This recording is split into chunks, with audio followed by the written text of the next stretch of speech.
Oke Bapak, gimana kemarin akhirnya alhamdulillah Torik melamar Alia? Nah, kalau ditanyain ke saya, Akhirnya Atta Halilintar memberi tanggapan soal adiknya Torik Halilintar yang telah melamar Alia Mas Said kemarin.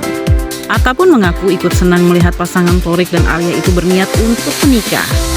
Pokoknya aku ikut senang, bahagia, namanya juga niat baik, harus didukung, kata Atta Halilintar di kawasan Jakarta baru-baru ini. Suami dari Aurel Hermansyah tersebut mengatakan bahwa Torik Halilintar merupakan pribadi yang selalu serius dalam menjalin suatu hubungan.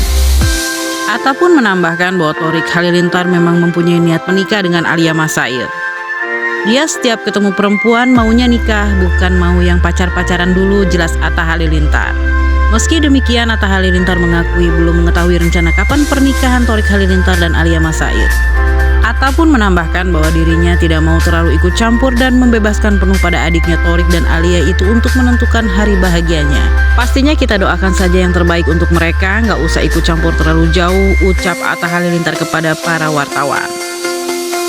Kita akan melakukan aku taunya dia memang setiap ketemu perempuan dia maunya mau nikah. Bukan kayak orang yang mau yaudah gue pacaran dulu gitu. Enggak, dia emang setiap ketemu cewek mau nikah. Setahu aku dari dulu dia anaknya kayak gitu. Jadi aku akan senang sih kalau dia memang mau nikah, yang namanya niat baik harus kita support. Tapi melihat dua pasangan